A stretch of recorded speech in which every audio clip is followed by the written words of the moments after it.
Yo, what's going on YouTube? It's me, G0D, it's your boy Trey God, and we're back with another video, and today we're reacting to the top 10 greatest WWE Championship matches of all time by partsFUNknown. I watch these guys' lists all the time, and I'm kind of like, man, let me just do it on the channel. You know, because you don't always gotta be anime channel. We can do other things, you know, shit I like to do, shit y'all like to do, you know. Top of my head, I just know there's gonna be a lot of John Cena on here. So it's kind of like which John Cena match is going, like which ones, you know. I already know the CM Punk was going to be up there for sure. Fatal 4-way match. Randy Orton, Edge, Shawn Michaels, and John Cena. I don't know if that was for the championship. I don't remember. I'm pretty sure it was. But that shit was crazy. I feel like that match deserves a spot. But hey, man, if you're new to the channel, don't forget to subscribe. Do all that. Like the video, even though it already started. You just like it anyways, nigga. Because damn. Yeah. Without further ado, let's get straight to the video. Last week we all got very cross. Alright, I got very cross, but I'm more important than you. About terrible WWE Championship matches. Well, it simply won't do to be cross all the time, and we could, because life is an endless snake eating your children. Sometimes you have to sprinkle some enforced optimism into your wrestling discourse, and that's why I'm here. WWE intermittently treats the WWE Championship like a big deal, depending on whose waist it's around, which is very strange. You think they would make more big stars? They're committed to main eventing it with every show, raising wrestlers' importance up to match the belt rather than lowering the belt's importance to match the champion. But hey ho, I don't run a wrestling company. I never have, to be clear. I didn't run WCPW. Right now the title is a big deal, so let's run through its true glory days. It's time to be happy. I can be happy sometimes. I'm Adam hailing from partsFUNknown. Here are our 10 greatest WWE Championship matches See, I was only thinking of all like time. Alright, stop me if you've heard this one before. whoa. It's a late night. Netflix hasn't got anything you fancy. You've already watched Raw. This is an ad. 6, aka What? the first time that Number 10, Hulk Hogan versus the Ultimate Warrior Okay. WrestleMania 6, aka the first time that Hogan is pinned clean since the start of Hulkamania 7 years earlier. The first time pinned clean. That's insane. 7 years? This nigga ain't got pinned clean in 7 years. Well, I thought Roman was bad. The Roman ain't even bad. Roman's justified. This nigga Hulk Hogan. Hey, bro, I'ma say it. That nigga overrated. You know what? I'ma double down. Ultimate Warrior overrated as shit too.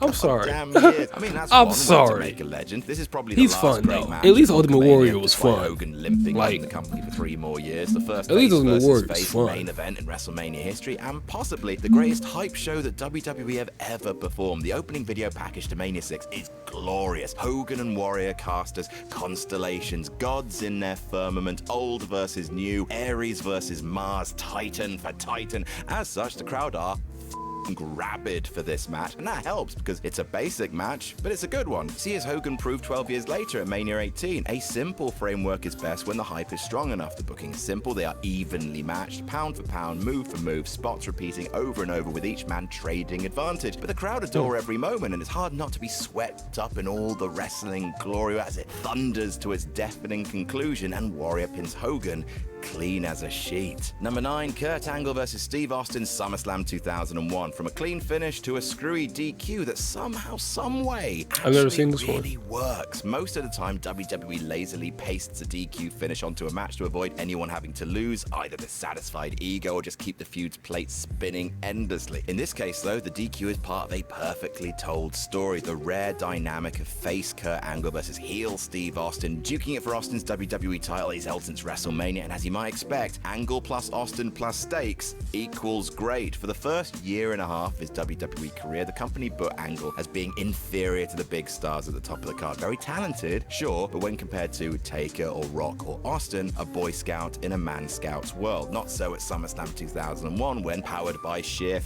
America, Kurt Angle would not die. He takes everything Austin has. Is bloodied, battered, takes multiple stunners, but Austin cannot pin him. And in his lunatic rage, just starts murdering he got just to get himself disqualified because all other options aren't working. It furthered Austin's descent into unhinged desperation and Angle's ascent to proper main event. It is a wonderful match. Number 8, Roman Reigns versus Drew McIntyre, Clash at the Castle 2022. I thought it was over. I thought it was over. Oh my god, yo. This is a good ass match. The motherfucking crowd was going crazy. London.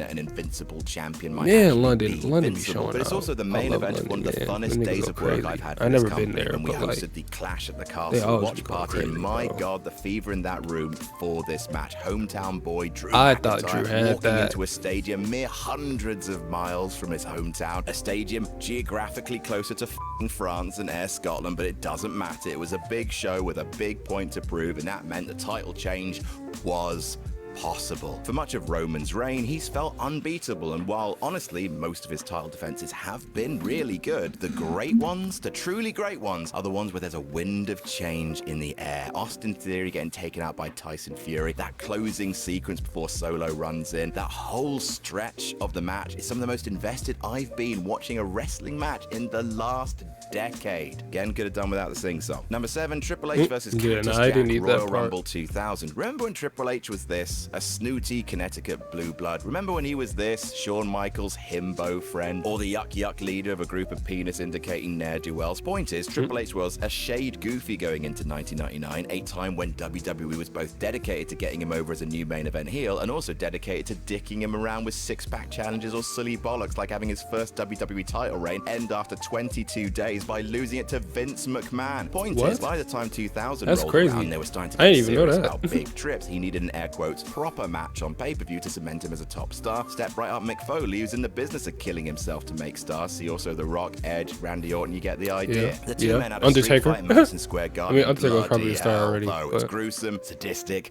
vile, all the words WWE like to play over operatic music, but it's also I think I've seen this. fantastic, I've seen both this in match. instance and in legacy. Triple H walked into MSG as a man and emerged as a monster. Number 6, Daniel Bryan versus Randy Orton versus Batista, WrestleMania sex number. Give us what we want. This is where it kind of sucks. This is the thing. This is I stopped watching wrestling around this time. I'm kind of heated because I didn't get to see this. I saw this later. Because I used to watch WrestleMania every year, and then around this time, I don't know when was this, around 20.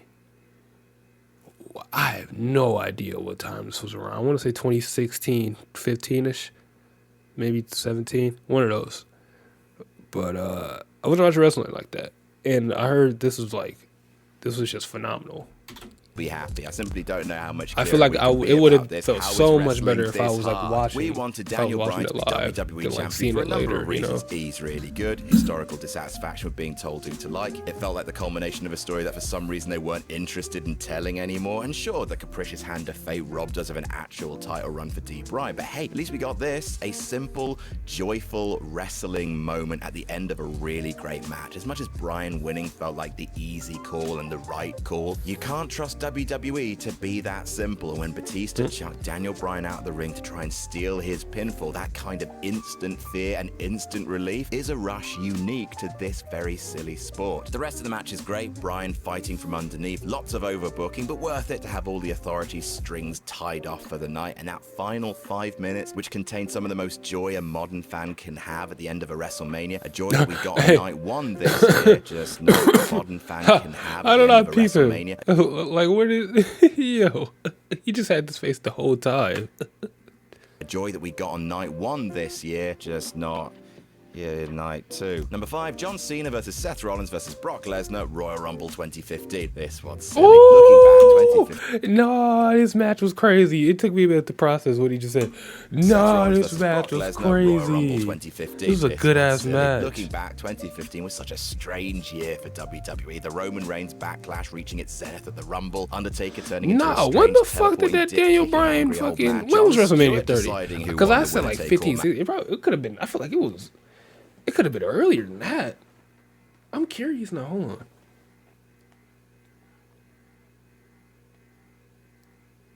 on. WrestleMania 30. 2014. Okay. 2014.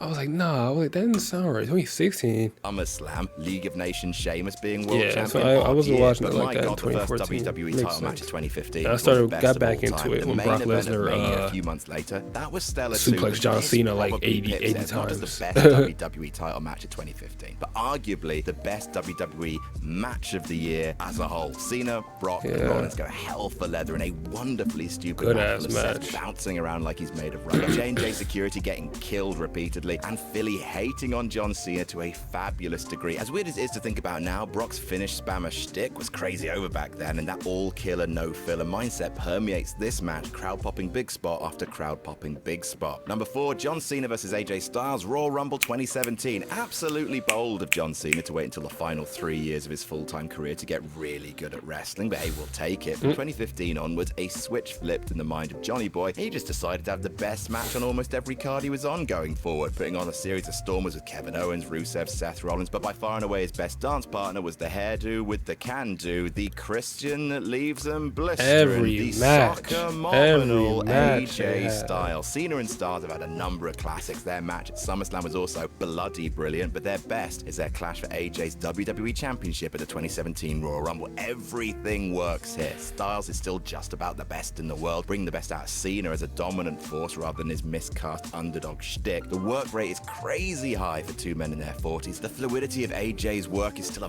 marvel, and they give the match all the time it needs to work to an absolute boiling point. It's hilarious to see Cena would win here then drop the title 2 weeks. I got so much respect for wrestlers, bro. Cause like, yo, you know how hard and how much stamina you have to, pause. You know how much stamina you have to just do 30 minutes.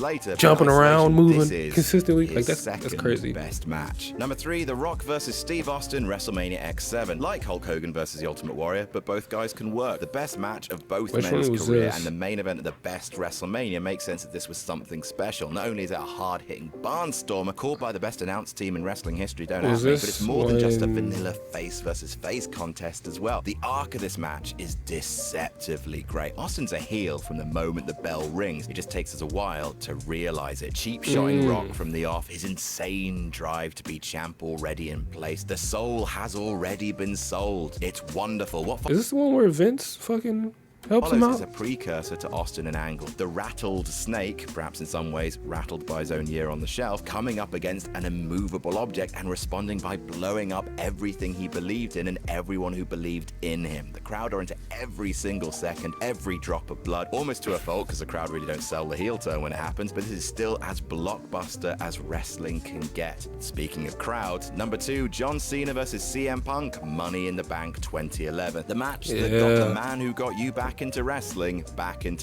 even after all the CM Punk stuff went sour, not only in 2011, not only in 2014, not only in 2022. I'm still giddy looking back on this match, still rewatch every year or so because it's an event, a feature showcase of all the things I love about professional wrestling. Charismatic anti-heroes, intriguing. I heard he was backstage at a Raw a few days ago. Probably nothing. It's probably nothing. A white-hot crowd that actually fully care and aren't just going through the main event motions of waiting for Cena/Hogan to power back up and win. The kind of crowd with a cause, a you cause, who will pop like nobody's business if they get what they want. That kind of context and framework is the reason why this match is 5 stars. An island of childlike excitement after years of WWE being so very tepid. When was the last time you saw a crowd pop for every single move like this? Well, Sami Zayn versus Roman Reigns, admittedly. But while that match ended in a fuzzy combination of intended heartbreak and unintended disappointment, the final moments of Cena Punk are an explosion of yeah goodwill. I like to punch the air with joy when I watch my wrestling. What can I say? Which is why, number 1, The Rock versus Triple H, Backlash 2000. One of the loudest and longest single pops in wrestling history, when, after just enough time for the McMahon-Helmsley numbers game dominating The Rock for the match to become just on the cusp of boring, the glass shatters. Austin swaggers down to the ring, cracks Patterson, Briscoe, down goes Shane, down goes Vince. The Texas Rattlesnake returns, wrecks everyone, and leaves, allowing Rock to finally snatch back the WWE title in a match and moment that impossibly didn't happen at WrestleMania the month earlier. WWE is always at its best when it A, keeps things simple, and B, gives the people what they want. This story couldn't be simpler. The new Super Authority stacks the deck 5-on-1 on The Rock, spends the entire pay-per-view saying that Austin isn't here and he won't be here. The match goes just long enough and is filled with enough bullshit shenanigans for the fans to forget about Austin. Smash. A brilliant but the match itself isn't that memorable, fight me. I can't think of a better received title switch in all of the time I've watched WWE. And that's our list. What's your shout out to partsFUNknown, man. Pretty good list, you know. Some of these matches I haven't seen before, so I wanna go back and watch some of them. You know, I still think that Fatal 4-Way should be on there. You know what I mean? That Fatal 4-Way was real fun. I really like that one. I'm trying to think of some other ones. John Cena and Shawn Michaels. Cause I already said the Fatal 4-Way. They match at WrestleMania was amazing. That shit was hard. John Cena and Shawn Michaels at WrestleMania. I really like the Kofi Kingston and Daniel Bryan. I think that was great. God love Kofi. That's the end of the video, y'all. If you enjoyed it, don't forget to leave a like, comment, subscribe, and it's me, Trey God, and I'm out here. Peace. See you.